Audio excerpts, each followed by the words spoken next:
같이 사도신경으로 신앙 고백 드리시겠습니다. 전능하사 천지를 만드신 하나님 아버지를 내가 믿사오며 그 외아들 우리 주 예수 그리스도를 믿사오니 이는 성령으로 잉태하사 동정녀 마리아에게 나시고 본디오 빌라도에게 고난을 받으사 십자가에 못 박혀 죽으시고 장사한 지 사흘 만에 죽은 자 가운데서 다시 살아나시며 하늘에 오르사 전능하신 하나님 우편에 앉아 계시다가 거기로부터 산자와 죽은 자를 심판하러 오시리라. 성령을 믿사오며 거룩한 공교회와 성도가 서로 교통하는 것과 죄를 사하여 주시는 것과 몸이 다시 사는 것과 영원히 사는 것을 믿사옵나이다. 아멘. 할렐루야. 이 시간에 우리 마음을 다하여서 우리를 위하여서 생명을 주신 그 주님의 사랑을 고백하기 원합니다. 주 사랑 놀라운 그 사랑 나를 위한 그의 십자가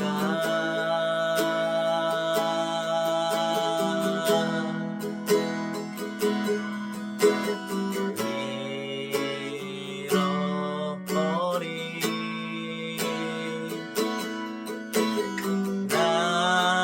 나를 찾아 이 땅 위에 오신 나의 예수. 우리 다시 한번 고백합시다. 주 사랑 놀라운 그 사랑 나를 위한 그의 십자가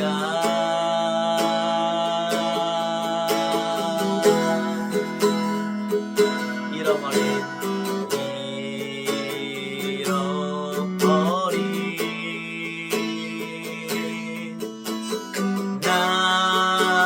나를 찾아 이 땅 위에 오신 나의 예수.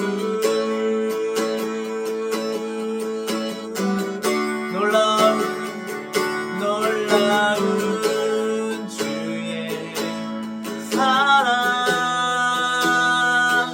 내 맘에 가득 넘치는 그 사랑 나를 새롭게 놀라운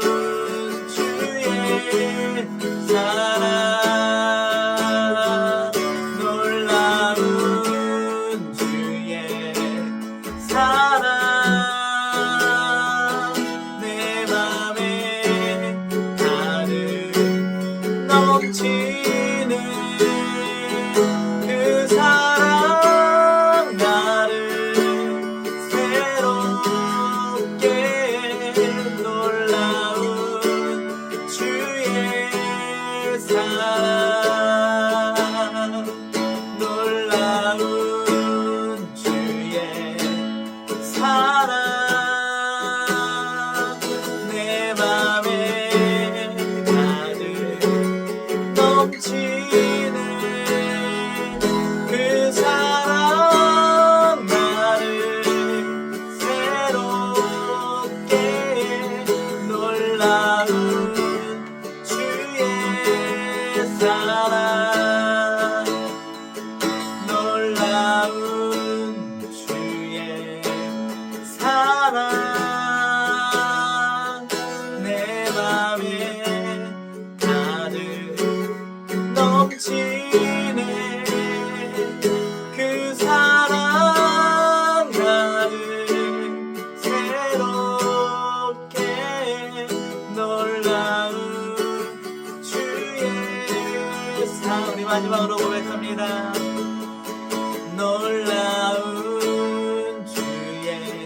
네, 함께 예배함이 은혜입니다. 우리가 아침에 일어나서 그냥 하루하루 해야 할 일들을 하다 보면 너무나 빨리 하루가 지나가 버리는 것들을 경험하시죠. 그래서 힘들고 피곤하지만 우리가 계속 생각해야만 합니다. 왜 내가 이 일을 하고 있는지, 그리고 이 일을 어떻게 하는 것이 하나님께서 기뻐하실 것인지 매일매일 생각해야만 합니다. 그래서 하루하루 하나님 안에서 충만함을 누릴 수 있는 라이트처치 되기를 주님의 이름으로 축원합니다. 지난주에는 저희가 요한복음 1장 35절에서 51절까지 긴 본문을 살펴봤습니다. 세례 요한이 예수님을 하나님의 어린 양이라고 소개를 하면서 제자들이 세례 요한을 떠나가죠.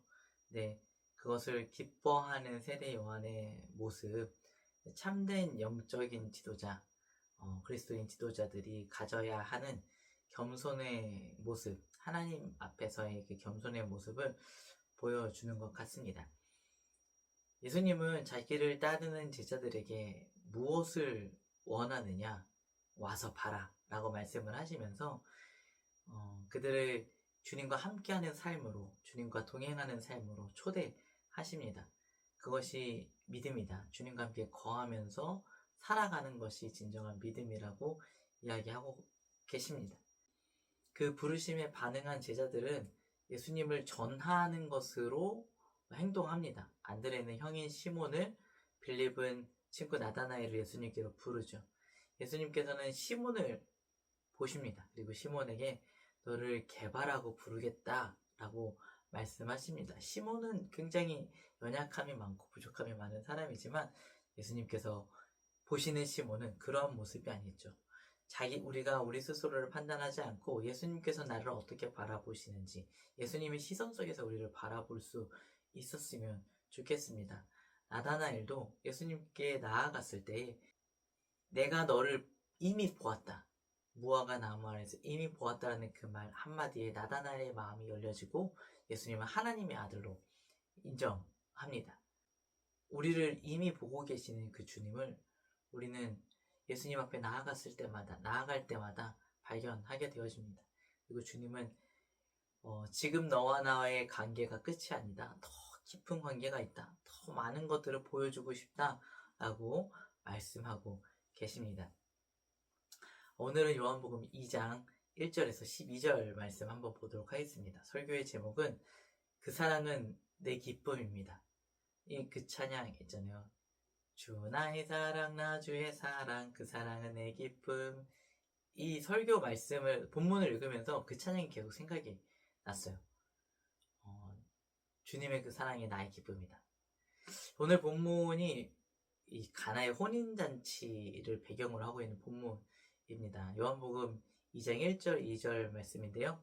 사흘째 되던 날 갈릴리 가나에 혼례가 있어 예수의 어머니도 거기 계시고 예수와 그의 제자들도 혼례의 청함을 받았더니, 요한복음 1장에는요 침례 요한의 증언부터 시작해서 예수님의 첫 사역 4일 동안의 시간이 기록되어져 있습니다. 그리고 사흘이 지난 뒤 예수님의 첫 번째 안식일이 되는 날, 첫 7일이 이날이 안식일은 아니죠. 첫 7일이 완성이 되는 그날, 바로 이 본문이 배경하고 있는 시간적 배경입니다. 하나님께서 세상을 창조하시고 7일째 되던 날 안식하셨잖아요. 그리고 그 쉼이 우리에게 또 명령으로서 주어졌는데요. 성경적인 쉼이 어떠한 쉼이냐? 아무것도 하지 않고 가만히 있는 것이 아니라 주님과 함께 동행하면서 주님께서 우리에게 베풀어 주신 것들을 마음껏 누리는 것이 성경적인 쉼입니다. 예수님의 첫 사역 그 7번째 날이 이 결혼 잔치, 혼례 잔치라는 것은 그러한 면에서 의미심장한 것 같아요. 이 혼인 잔치에 예수님의 어머니 마리아, 예수님, 그리고 부름받은 제자들이 등장을 합니다. 결혼식의 주인공은 누구입니까? 결혼식을 하면 그 주인공은 신랑과 신부죠. 요즘에는 가끔 그 사회에 보시는 분들이 신랑 입장해서 신랑 들어가고 나면 이제 이 결혼식의 주인공 신부 입장하시겠습니다. 막 이런 멘트를 하는 것 같습니다. 네, 요즘 결혼식 주인공은 신랑은 아니고 신부만 주인공인 것 같은 느낌이 있기도 한데요.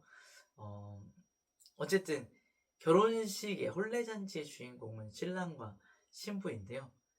진짜 신기하게 이 가나 혼인잔치에는 신랑과 신부가 등장하지 않습니다.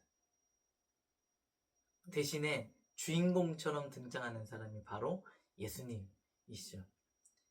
이 가나의 혼인잔치에는 무명의 신랑과 신부가 하는 결혼잔치지만 요한복음에서 이야기하고 있는 것은 이 혼례잔치가 예수님과 예수님을 믿는 자들의 혼인잔치처럼 느껴지도록 우리에게 이야기하고 있는 것입니다.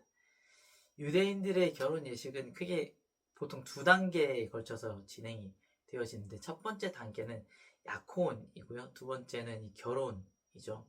약혼은 결혼을 그냥 단순히 약속한다라는 것을 어떤 식으로서 예식으로서 하는 정도가 아니라 지금처럼 이 유대인들의 약혼은 법적으로 부부로 인정되어지는 그런 제도입니다. 신랑은 이제 이 약혼을 하면서 신부의 아버지에게 예물을 줍니다. 신부의 값을 지불하는데 이게 단순히 신부를 돈 주고 산다라는 개념으로 우리가 이해하지 않고 내가 이제 앞으로 이 여인을 책임지고 사랑하겠습니다 라는 서약의 증표로서 이 예물을 건네는 것입니다. 그리고 그 자리에서 신랑과 신부가 포도주 한 잔을 이렇게 서로 나누어 마시면서 언약을 맺습니다.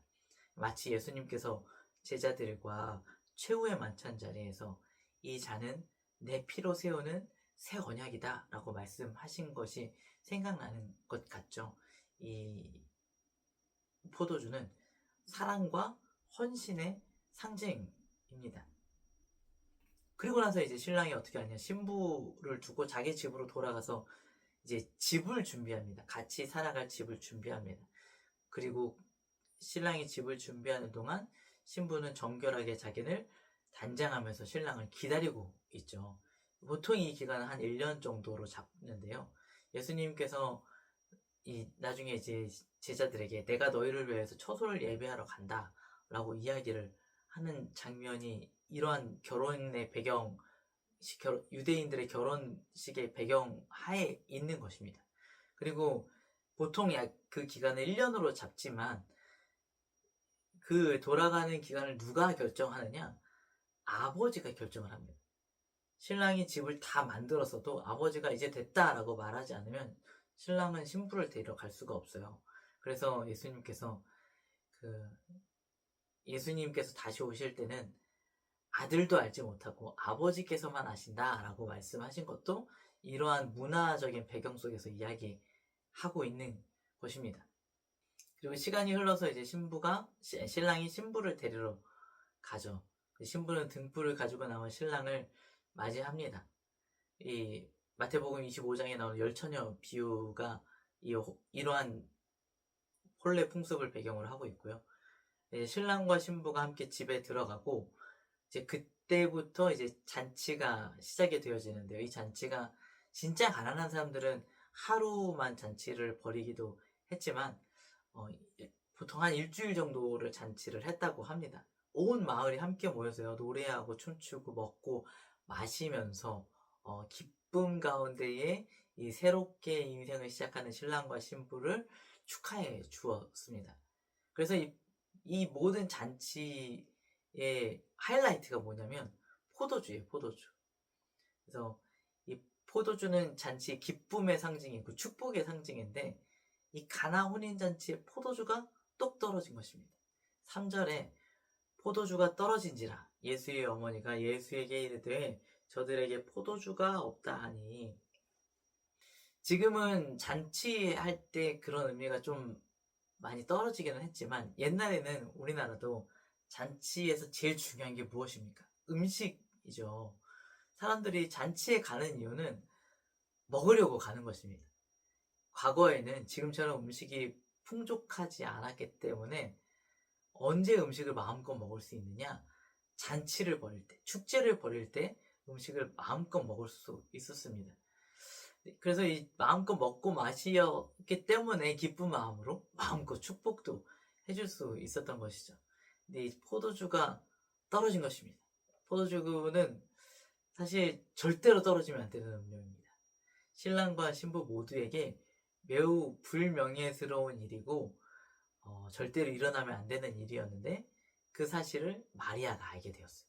그래서 마리아가 예수에게 이야기합니다. 예수님께 이야기합니다. 다른 사람은 몰라도 내 아들 예수라면 이 문제를 해결해 줄 수 있다. 이렇게 생각을 했던 것 같아요. 근데 예수님께서 마리아의 어머니의 이야기를 듣고 반응이 좀 별로 좋지 않습니다. 4절, 5절 말씀인데요.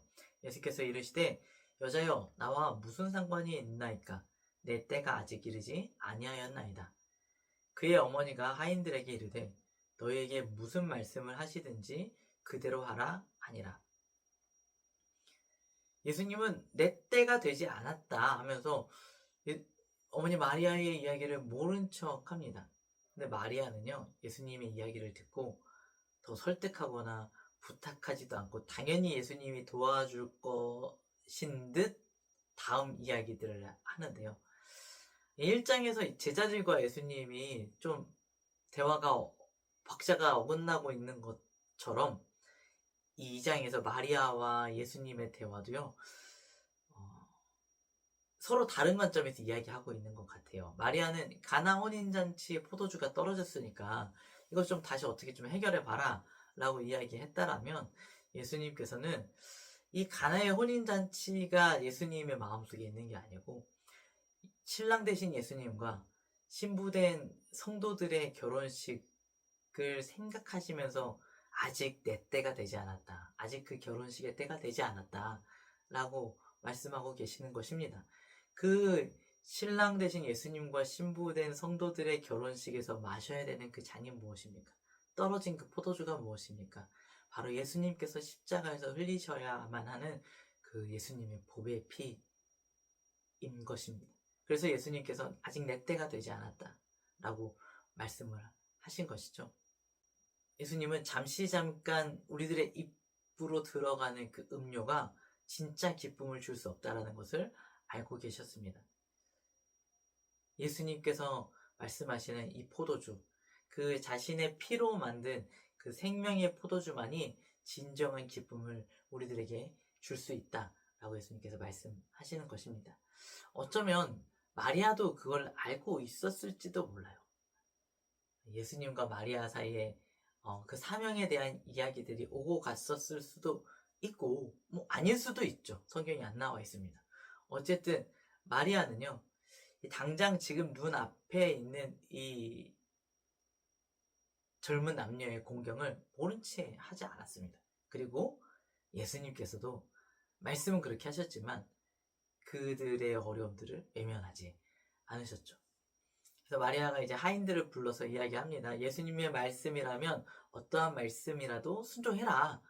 그런데 예수님 이 이후에 우리에게 아주 익숙한 이야기가 펼쳐지죠. 예수님이 돌 항아리에 물을 채우라고 명령을 하십니다.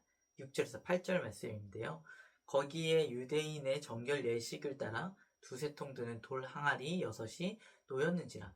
예수께서 그들에게 이르시되 항아리에 물을 채우라 하신즉 아기까지 채우니 이제는 떠서 연회장에게 갖다 주라 하심에 갖다 주었더니, 그 집에 이제 정결 예식의 때 사용하는 아주 큰 돌 항아리가 6개 있었습니다. 유대인들은 정결 예식을 따라서 음식을 먹기 전에 손을 씻어야만 했습니다. 그래서 이 잔치하는 집에는 당연히 이런 물을 담아둘 수 있는, 깨끗한 물을 담아둘 그 큰 항아리들이, 돌 항아리들이 있었어요. 보통 이제 토기 항아리를 잘 쓰지 않고 돌 항아리를 쓰는데, 왜냐하면 토기 항아리는 혹시나 부정해지면 그거 깨버려야 되거든요. 근데 돌 항아리는 그렇지 않으니까 돌 항아리로 많이 사용을 했다고 합니다. 예수님께서 이제 하인들한테 이렇게 항아리에 물을 채워라, 아기까지 채워라. 근데 예수님의 말씀에 순종을 하는데요. 이 돌 항아리들이 상징하는 게 있어요. 그 정결 예식에 쓰는 항아리다 라는 표현으로 이 돌 항아리는 옛 언약, 율법을 상징을 합니다. 사람이 스스로 손을 씻어야지만 깨끗하게 되어질 수 있는, 정결하다고 여겨질 수 있는 그 언약, 스스로 자기를 깨끗하게 자기의 노력으로 정결케 되어지는 그러한 언약을 바탕으로 한 믿음을 상징을 합니다. 그러나 예수님은 그 항아리를 물이 아닌 포도주로 채우시는데요. 사람이 스스로 그것을 정결하게 할 수 없다. 아무리 정결하게 할지라도 그것이 참된 생명을 줄 수 없다. 참된 기쁨을 줄 수 없다. 그렇지만 예수님께서는 포도주로서 우리에게 참된 생명과 기쁨을 주시겠다라고 말씀하시는 것입니다. 이거 포도주를 물로 바뀌는 것 그 자체가 엄청난 기적이잖아요.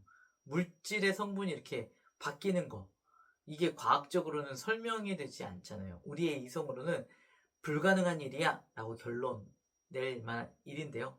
그러나 하나님은 그 불가능한 일을 가능케 하실 수 있는 분이십니다. 죄인인 우리가 하나님의 자녀가 되는 것도요, 불가능한 일입니다. 물이 포도주가 되는 것보다 더 불가능한 일입니다. 우리의 이성적인 생각으로 하나님이 그렇게 하실 이유도 없고 그럴 필요도 없습니다. 그러나 하나님께서요, 율법이 아닌 은혜를 따라서 우리의 의나 능력이 아닌 하나님의 자비하심을 따라 우리를 자녀 삼아주시는 그런 기적이 일어난 것입니다. 무엇을 통해서요? 예수님의 보혈을 통해서요. 예수님께서 주시는 그 포도주를 마시는 자에게 그러한 기적이 일어나게 되는 것입니다. 예수님은 하인들에게 이 물을 아기까지 채우라고 하시는데, 아기까지 채우면요, 속일 수가 없어요. 멀리서 봐도 이게 항아리에 물이 들어있다는 걸 알 수 있어요. 하인들이 예수님 피해서 어떻게든 막 포도주 구해와서 담았다, 이게 그럴 수 없습니다. 그들 스스로 항아리를 들고 연회장으로 가서 연회에 가서 연회장에게 포도주입니다 갖다 주기가 민망하고 또 굉장히 곤란한 그러한 일이 것입니다. 예수님은 어떠한 타협의 여지도 남기지 않고 아기까지 채워진 물을 들고 연회장에게 갖다 주라고 이야기하고요. 이 하인들이 신기하게도 예수님의 말씀에 온전히 순종을 합니다. 그때 항아리를 가득 채운 물이 포도주로 바뀌는 기적이 일어납니다. 그냥 주님이 하라 하시는 대로 그 단순하고 온전한 순종이 이러한 기적을 일으키는 배경이 된 것입니다. 9절에서 10절 말씀입니다. 연회장은 물로 된 포도주를 맛보고도 어디서 났는지 알지 못하되 물 떠온 하인들은 알더라. 연회장이 신랑을 불러 말하되 사람마다 먼저 좋은 포도주를 내고 취한 후에 낮은 것을 내거늘 그대는 지금까지 좋은 포도주를 두었다 하니라. 연회장은 하인들이 갖다 준 그 포도주를 맛보고 이렇게 좋은 포도주를 아직까지 남겨놨단 말이야. 이야기를 합니다. 연회장은 신랑과 신부를 대신해서, 신랑과 신부는 바쁘잖아요. 결혼 잔치 때 그 신랑과 신부를 대신해서 모든 잔치를 관리 감독하는 사람이었습니다. 음식도 맛보고 양도 재고 평가도 하는 사람이었는데요. 이 새로 갖다 준 포도주의 맛이 이전에 있었던 포도주보다 좋으니까 깜짝 놀라죠. 어떤 잔치를 가보아도 이렇게 좋은 포도주를 나중에 내는 그러한 잔치는 본 적이 없는데, 왜냐하면 사람이 취하고 나면 미각이 둔해지잖아요. 생각이 둔해지잖아요. 그래서 이제 사람이 완전 취하고 나면 이게 물인지 술인지 알지 못한 상태에서 계속 마시기도 한다고 하는데, 저는 그런 적이 없지만 그렇다고는 하는데, 연회장이 너무 좋은 포도주가 나오니까 깜짝 놀랐습니다. 포도주의 근원은 알지 못하지만 좋은 포도주가 있다는 것 사실만으로도 놀랐습니다. 그래서 아무것도 알지 못했기 때문에 연회장은 그냥 술에 대해서만 이야기해요. 이전의 술보다 지금의 술이 낫다. 이전 것보다 지금 것이 낫다. 라고 이야기를 하는데, 자기도 모르는 사이에 율법과 은혜를 비교해서 이야기하고 있는 것 같습니다. 안타까운 사실은 무엇이냐면 이 연회장도 이 기적의 한가운데에 자리하고 있었지만 그 기적이 기적인 줄 알지 못했다는 것이죠. 이 기적이 어떻게 일어났는지, 어디에서 일어났는지 그것을 알고 있었던 사람들이 있었습니다. 바로 누구냐면 하인들입니다. 왜냐하면 순종했기 때문이죠. 예수님이 말씀하실 때 물을 채우고 예수님이 연회장에 갖다 주라 했을 때 그것을 갖다 주었던 이 하인들은 누구보다도 이 기적을 일으키는데 가장 많은 고생을 했습니다. 그런데 마음고생도 많이 했겠죠. 그런데 이 고생은요, 헛된 고생이 아닙니다. 누가 이 포도주를 마시면서 가장 기뻐할까요? 연회장일까요?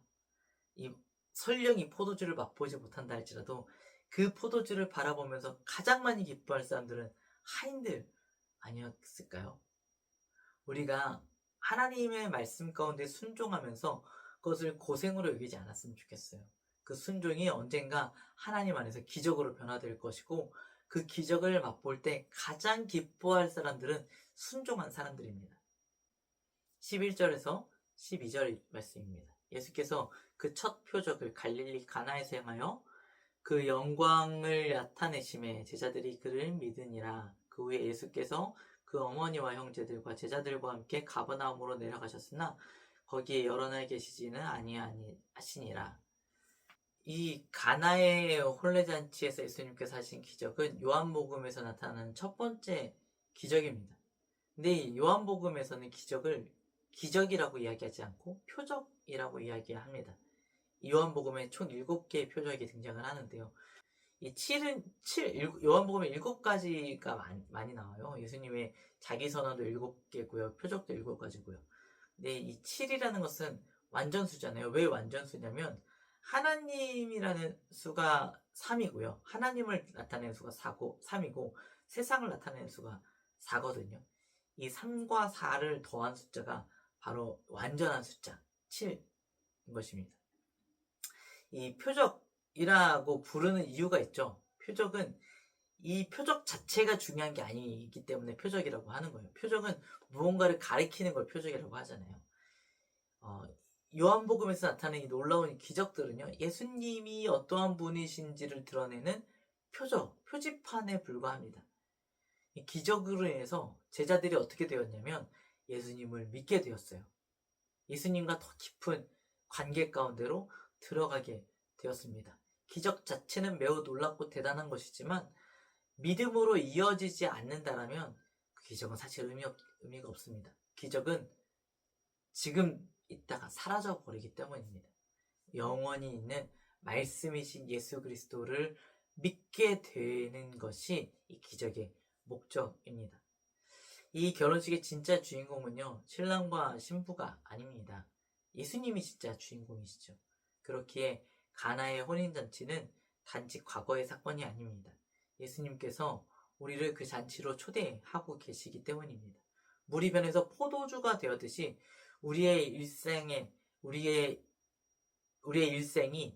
예수님 안에서 새롭게 변화되어지는 경험들을 우리가 하기 원합니다.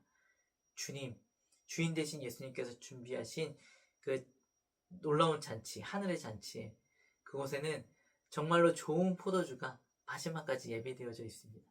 우리 그 잔치를 기대하면서요, 주님만 믿고 순종하며 나아가는 저와 라이트처치 되기를 주님의 이름으로 축원합니다. 기도하겠습니다. 하나님 감사합니다. 하나님, 우리의 삶 가운데 곤란한 상황들, 어려운 상황들이 계속 이어집니다. 시험과 문제는 끊임없이 찾아옵니다.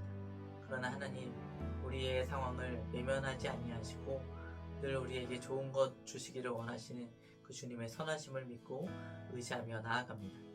하나님, 그렇지만 우리의 일생의 고난의 문제가 해결되어지는 것보다 예수님을 더 간절히 바라고 예수님을 더 간절히 믿게 되어지고 예수님과 더 깊은 관계 가운데로 들어가는 것을 기대하게 하여 주시옵소서. 예수 그리스도의 보혈이 우리의 삶 가운데 들어오게 되어지는 그 보혈을 마시고 우리가 새 생명을 얻게 되어지는 기적이 매일매일 우리의 삶 가운데 이루어지게 하여 주시옵소서. 예수님, 주님과 더 깊이 나아가기 원합니다. 우리의 삶 가운데 하나님께서 베풀어 주신 그 은혜들을 경험할 때마다 예수님을 바라볼 수 있게 하여 주시옵소서. 선하신 주님을 기대하며 나아가게 하여 주시옵소서. 하나님, 나를 사용하시고자 하실 때에 하나님, 내가 그 고난들을, 순종으로 인한 고난들을 어려워하지 않게 하여 주시옵소서. 그 순종 이후에 있을 하나님의 놀라운 역사들을 기대하며 그 기쁨들을 누릴 것들을 기대하며 나아갈 수 있는 저와 라이트 처치 되게 하여 주시옵소서. 감사드리며 예수님의 이름으로 기도드렸습니다. 아멘. 주기도문 하시겠습니다. 하늘에 계신 우리 아버지여, 이름이 거룩히 여김을 받으시오며 나라가 임하시오며 뜻이 하늘에서 이루어진 것 같이 땅에서도 이루어지리다. 오늘 우리에게 일용할 양식을 주시옵고 우리가 우리에게 죄 지은 자를 사하여 준 것 같이 우리의 죄를 사하여 주시옵고 우리를 시험에 들게 하지 마시옵고 다만 악에서 구하시옵소서.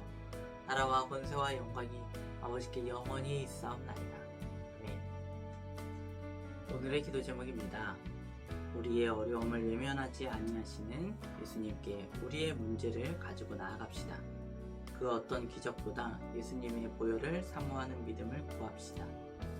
우리에게 하시는 모든 말씀 가운데 기쁨으로 순종할 수 있게 되기를 기도합시다. 기도하겠습니다.